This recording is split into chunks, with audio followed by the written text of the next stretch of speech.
This is actually the first burnout vehicle I've ever owned or built in my life. And like I said, it just kind of evolved. It wasn't supposed to be this crazy, but it turned out being pretty cool. My name is Robbie Layton, and I am here at the Texas Motor Speedway at LS Fest Texas 2025. Right here is my 1976 AMC Pacer burnout car, and we built this car last year in partnership with Holley, and we debuted it here at the Texas Motor Speedway at LS Fest. It's a 1976 Pacer. We have a 1,125 wheel horsepower LSX-440 in it. We've utilized a lot of Holley parts. We've got the Holley high ram. We've went with the Terminator X ignition system. We've got MSD coils. We've got the Holley EFI. We basically built this thing to only do burnouts, and it does it really well. We came up with the concept last year, and this car is pink because it's my wife's. So I have a problem where I go on Facebook Marketplace at 2 o'clock in the morning and I buy a lot of dumb stuff. So my wife actually got on Facebook Marketplace. She found this Pacer in Las Vegas. She sent our tow truck driver down to Vegas the next day and bought an irrational purchase, which you see right here.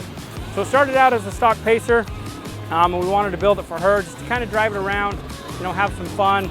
And we started building it, and this is what it evolved into in about 5 weeks. It's a little bit out of her wheelhouse, a little bit too much power. We still need to, you know, make sure it's safe for her, so she's never drove it. But we've had a lot of fun with it, and I think all AMC Pacers should have had this LS in it from the factory. So this build is actually our second engine in the car. Last year at SEMA, we blew the original 6.0 LS up. That one was 1,025 horsepower. We went with an LSX block. It's a 440. Man, twin turbos, you can see up here. We've got two 66mm turbos feeding it. We've got an intercooler that's air over water, and it's probably about a 1,400 to 1,500 horsepower engine, putting out 1,125 to the wheels. So it's a pretty big build. We just dry sumped it, which is the first time we've ever dry sumped anything. We got our dry sump tank inside the car with us. We got it all plumbed up. We utilized all of our Earl fittings and Earl hoses. I mean, it's a pretty slick build. It's basically a race car wrapped in a Pacer skin.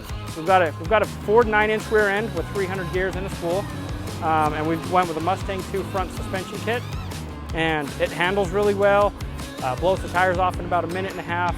So everything you need for burnouts, it's got.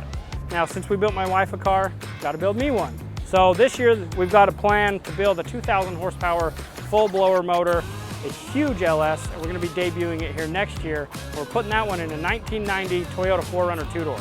So it's going to be a little different build, but it's going to be fun, and I think it'll handle even better than this. So if you guys haven't ever attended LS Fest Texas, make sure you guys come out in 26. We're going to be here with an all-new car, hanging out with Holley, and hope to see you there.